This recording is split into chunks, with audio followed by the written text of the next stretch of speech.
নমস্কার বন্ধুরা, job in YouTube চ্যানেলে তোমাদের সকলকে স্বাগতম।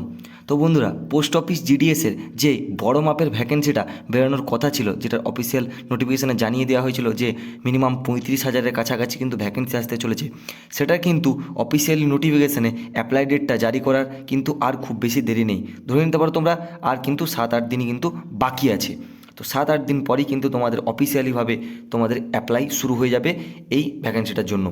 তো সেখানে তোমাদের নাম্বার অফ পোস্ট তোমরা দেখতে পাচ্ছ, নাম্বার অফ ভ্যাকেন্সি 35,000 প্লাস, অর্থাৎ এখানে 35,000 তোমাদের বলে দেওয়া থাকলেও আমি কিন্তু বলে দিতে পারি যে তোমাদের প্রায় এটা কিন্তু 40,000-এর কিন্তু কাছাকাছি তোমাদের ভ্যাকেন্সিটা কিন্তু আসতে চলেছে। ঠিক আছে, একদম প্রায় 40,000-এর কাছাকাছি তোমাদের ভ্যাকেন্সিটা আসবে। অনেক পদ কিন্তু পোস্ট অফিসে কিন্তু খালি রয়েছে। সেখানে এডুকেশন কোয়ালিফিকেশানে শুধু তোমরা 10th পাস যারা আছো, ঠিক আছে, 10th পাস যারা রয়েছে তারাই কিন্তু সেখানে আবেদন করতে পারবে। কোনো রকম কোনো এখানে এক্সাম হবে না, শুধুমাত্র তোমাদের 10th-এর যে নাম্বার, সেই নাম্বারের মেরিট অনুযায়ী তোমরা এইখানে সিলেকশন হতে পারবে। ঠিক আছে, এবং যে এজটা তোমাদের কিন্তু 18 থেকে 40 বছর বয়স অবধি কিন্তু বলে দেওয়া হয়েছিল, অনেকটাই কিন্তু তোমাদের এজটা কিন্তু বাড়িয়ে বলা হয়েছিল যে 18 থেকে 40 বছর বয়স অবধি। ঠিক আছে, এবং তার উপরে কিন্তু তোমাদের ছাড়ও ছিল। যারা তোমরা ওবিসি রয়েছে তারা 3 বছর ছাড় পেয়ে যেতে, এবং যারা এসসি এসটি রয়েছে তারা কিন্তু ওখানে 5 বছর ছাড় পেয়ে যেতে। এবং যেখানে এক্সট্রা কোয়ালিফিকেশান যেটা বলা হয়েছিল সেই ব্যাপারটাও তোমাদেরকে বলবো। ঠিক আছে, তার আগে একটা জিনিস বলে দিই যে তোমরা অনেকেই যারা যারা কমেন্ট করছো যে কোন ডিভিশনে দাদা অ্যাপ্লাই করব, কোন ডিভিশনে অ্যাপ্লাই করলে আমাদের সুবিধা হবে, সেই ব্যাপারটাও কিন্তু এখানে কিন্তু আমি এই ভিডিওটিতে আলোচনা করে দেবো। ঠিক আছে, তো তোমরা এখানে দেখে নাও সিলেকশন প্রসেস, যেটা সিলেকশন প্রসেস কিন্তু তোমরা শুধুমাত্র মেরিট বেস। ঠিক আছে, অর্থাৎ তারা কেবলমাত্র মাধ্যমিক পাস আছো, তোমাদের কোনো এখানে পরীক্ষা দেওয়া হচ্ছে না। ঠিক আছে, কোনো রকম পরীক্ষা দিতে হবে না। একটা কিন্তু খবরও কিন্তু একটা ভাইরাল হয়েছিল যে এবারে নাকি পোস্ট অফিস জিডিএসের যে রিক্রুটমেন্টটা সেখানে নাকি পরীক্ষা দিতে হবে না। সেটা কিন্তু একদমই ফেক, সেরকম কোনো কিন্তু অফিসিয়াল নোটিফিকেশনে বলা হয়নি, এবং সেরকমটা কখনোই নেওয়া সম্ভব নয়। কারণ এত এত ক্যান্ডিডেট, এত এত হচ্ছে তোমাদের ভ্যাকেন্সি, ঠিক আছে, কখনোই ওইটা এক্সাম মানে নেওয়া যাবে না। এত একটা ছোটো পোস্টের জন্য সেখানে কিন্তু এক্সাম কন্ডাক্ট করা একটা ভালোই কিন্তু তোমার খরচ সাপেক্ষ। ঠিক আছে, সেক্ষেত্রে কিন্তু এক্সাম এখানে কন্ডাক্ট করানো হবে না, কেবলমাত্র মাধ্যমিকের নাম্বার অনুযায়ী মেরিট দেখে এখানে চাকরিটা তোমরা পেয়ে যাবে। ঠিক আছে, সেখানে স্যালারিটাও কিন্তু একটু বাড়ানো হয়েছে। আগে যে পরিমাণ বলা হয়েছিল সেখানে থেকে একটু কিন্তু বেড়েছে। আগে কিন্তু বলা হয়েছিল বিপিএমের ক্ষেত্রে, কিন্তু এখানে তোমরা দেখতে পাবে 18,000 হয়েছে বেড়ে। ঠিক আছে, এবং এবিপিএম এবং জিডিএস অর্থাৎ গ্রামীণ ডাক সেবকের ক্ষেত্রে তোমরা দেখতে পেয়ে যাবে 15,000-এর কাছাকাছি কিন্তু এটা স্যালারিটা করে দেওয়া হয়েছে। ঠিক আছে, এরপর তোমরা দেখে নাও যে তোমাদের যে এক্সট্রা কোয়ালিফিকেশানগুলো হিসাবে কী তোমাদের লাগছে, অর্থাৎ তোমাদের এই যে ভ্যাকেন্সিটা আসতে চলেছে সেটা আসার পূর্বে কিন্তু তোমাদের এই সমস্ত জিনিসগুলো জেনে নেওয়া খুব ভালোভাবে দরকার। ঠিক আছে, এটা কিন্তু খুব গুরুত্বপূর্ণ তোমাদের কাছে। তোমাদের এক্সট্রা কোয়ালিফিকেশান হিসাবে কিন্তু লোকাল ল্যাঙ্গুয়েজটা অবশ্যই কিন্তু জানা দরকার।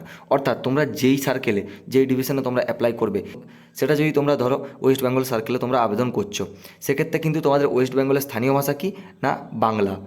তো সেখানে ওয়েস্ট বেঙ্গলের স্থানীয় ভাষা বাংলা, অর্থাৎ তোমাদেরকে কিন্তু বাংলা ভাষা ভালো করে পড়তে জানতে হবে, এবং তোমাদের কিন্তু 10th কিন্তু বাংলা সাবজেক্টটা কিন্তু থাকতে হবে। তোমরা সকলেই জানো আমাদের যে মধ্যশিক্ষা পর্ষদ, সেখানে কিন্তু প্রথম ভাষা অর্থাৎ ফার্স্ট পেপার হিসাবে বাংলাটা রাখা হয়েছে। সেক্ষেত্রে তোমাদের কোনো সমস্যা হবে না, তোমরা অবশ্যই সেখানে আবেদন করতে পারবে।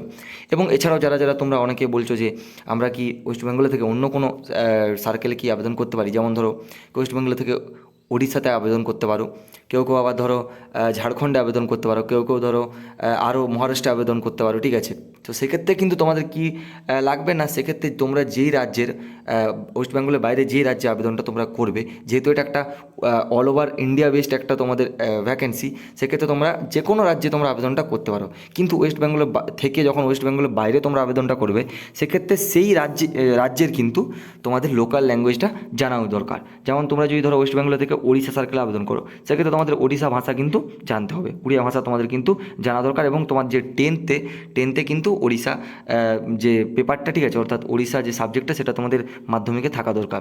এছাড়াও তোমরা যদি ধরো ঝাড়খণ্ডে আবেদন করবে, সেখানেও কিন্তু তোমাদের স্থানীয় ভাষাটা তোমাদের মাধ্যমিকে থাকা দরকার।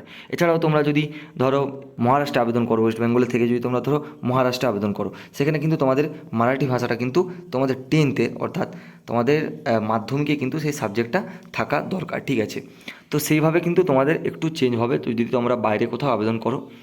তো লোকাল ল্যাঙ্গুয়েজের পাশাপাশি তোমাদের কিন্তু কম্পিউটার নলেজটা কিন্তু ভালোভাবে থাকা দরকার। ঠিক আছে, তো তোমরা অনেকেই বলবে যে কম্পিউটার এখানে কী কাজে লাগবে।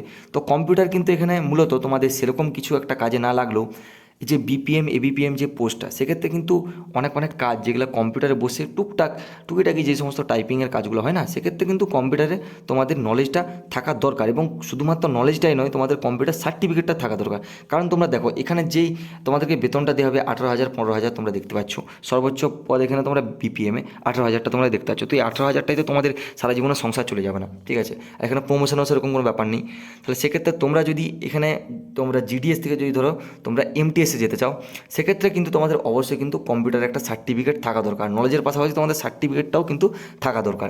তো এখন তোমরা বলবে কোথা থেকে কি কম্পিউটার সার্টিফিকেট বার করবো। এখন বিভিন্ন জায়গায় বিভিন্ন রকম কম্পিউটারে তোমাদের ইনস্টিটিউশন খুলেছে, ঠিক আছে। তোমরা সেখান থেকে কিন্তু অবশ্যই তোমরা 3 মাসের 1.5 মাসেরও কোর্স হয়, 3 মাসেরও কোর্স হয়, ঠিক আছে, 1 মাসেরও কোর্স হয়, সিটা কোর্স হয়, ডিটা কোর্স হয়, সেরকম তোমরা কিন্তু ফান্ডামেন্টালেও তোমরা কিন্তু সার্টিফিকেট বার করে নিতে পারো। যে কোনো একটা সার্টিফিকেট হলেই চলবে। এছাড়াও তোমরা কিন্তু যদি বলো যে না অত সময় আমাদের কাছে নেই, সামনেই অ্যাপ্লাই ডেট চলে আসছে, সেক্ষেত্রে তোমরা কিন্তু জানো সকলেই যে কম্পিউটার সার্টিফিকেটটা কিন্তু টাকা দিয়েও কিন্তু বার করানো যায়। তোমাদের সেখানে কোনো রকম পরীক্ষা, হয়তো পরীক্ষাটা শুধুমাত্র দিতে যেতে হলো, ঠিক আছে, জাস্ট কিন্তু পুরোটা টাকা দিয়ে তোমরা বার করে নিতে পারবে। সেক্ষেত্রে কিন্তু খুব একটা তোমাদের কষ্ট করতে হবে না। তাহলে যেহেতু তোমাদের সেটা বার করে রাখলে তোমাদের নিজেদেরই পরে সুবিধা হবে, সেক্ষেত্রে তোমরা কিন্তু অবশ্যই কম্পিউটার সার্টিফিকেটটা বার করে নিতে পারো, ঠিক আছে। তো এই গেল তোমাদের যে এক্সট্রা কোয়ালিফিকেশন, লোকাল ল্যাঙ্গুয়েজটা অবশ্যই তোমাদের থাকা দরকার, এবং যে তোমাদের কম্পিউটার সার্টিফিকেট এটা কিন্তু অবশ্যই তোমাদের রাখা দরকার, ঠিক আছে। এরপর যে তোমাদের বলি যে তোমরা ডিভিশনটা, অনেকেই বলছিল ডিভিশনটা কোন ডিভিশনে আমরা করব। তো ডিভিশনটা তোমাদেরকে বলতে গেলে আমাকে কিন্তু প্রিভিয়াস ইয়ারের অনেক কিন্তু মেরিট লিস্ট আমাকে ভালোভাবে ঘাঁটাঘাঁটি করে দেখতে হবে, ঠিক আছে, ভালোভাবে সেটা পর্যবেক্ষণ করে বুঝতে হবে। তো সেক্ষেত্রে কিন্তু একটা টাইম লাগবে। তো তোমাদের কাছ থেকে কিছু সময় চেয়ে নিচ্ছি আমি অবশ্যই একটা সামনের ভিডিওতে পুরো ডিভিশনগুলো আলোচনা করে দেবো যে কোন কোন ডিভিশনে তোমরা যদি অ্যাপ্লাই করো, সেক্ষেত্রে তোমাদের তাড়াতাড়ি তোমরা চাকরিটা পেতে পারো কম কাট অফের মধ্যেই। তো সেটা কিন্তু ভালোভাবে আমি তোমাদের সঙ্গে আলোচনা করে দেবো যে কোন ডিভিশনটা তোমাদের জন্য বেটার হবে, ঠিক আছে। তো তার জন্য একটু সময় লাগবে, ঠিক আছে। তো অবশ্যই কিন্তু সেই ভিডিওটি আসবে, খুব সামনেই কিন্তু আসতে চলেছে। তো সেটার জন্য তোমরা একটুখানি অপেক্ষা করো, ঠিক আছে। এছাড়াও তোমাদের যে অ্যাপ্লাই ডেটটা, একটা নোটিফিকেশান কিন্তু বলে দেওয়া হয়েছে যে 15 জুলাই 2024 কিন্তু অ্যাপ্লাই ডেটটা অফিসিয়ালিভাবে জারি করে দেওয়া হবে, ঠিক আছে। অর্থাৎ 15 জুলাই থেকে কিন্তু আবেদন শুরু হয়ে যাবে, এবং ধরো আগস্টের মাঝামাঝি, অর্থাৎ 15 আগস্টের মাঝামাঝি ওই সময়টায় করে তোমাদের মেরিট লিস্টও কিন্তু জারি হয়ে যাবে, ঠিক আছে। তো কিন্তু তোমরা দেখতে পাচ্ছ যে একদম কনফার্ম তোমাদের ভ্যাকেন্সি আসতে চলেছে, ঠিক আছে। তো তোমরা যারা যারা আবেদন করতে ইচ্ছুক, অবশ্যই তোমরা কিন্তু রেডি হয়ে যেতে পারো সেক্ষেত্রে। এবং যা যা বললাম আশা করছি তোমরা পুরো জিনিসটাই বুঝতে পেরেছো। তাও যদি কিছু বুঝতে সমস্যা থাকে তোমরা কিন্তু অবশ্যই আমাকে কমেন্টে জানাতে পারো, আমি যথাসম্ভব রিপ্লাই দেওয়ার চেষ্টা করব। তো পোস্ট অফিস, জিডিএস এবং সরকারি এবং বেসরকারি বিভিন্ন চাকরি সম্বন্ধীয় আপডেট পেতে চাইলে আমাদের চ্যানেলটি অবশ্যই তোমরা সাবস্ক্রাইব করে নাও, এবং যদি ভিডিওটি তোমাদের ভালো লেগে থাকে অবশ্যই একটি লাইক করে দাও, এবং আমাদের চ্যানেলের সাথে তোমরা জুড়ে যাও। তো চলো বন্ধুরা, দেখা হচ্ছে আবার কোনো নতুন ভিডিওতে নতুন কোনো আপডেটের সঙ্গে। রাধে রাধে।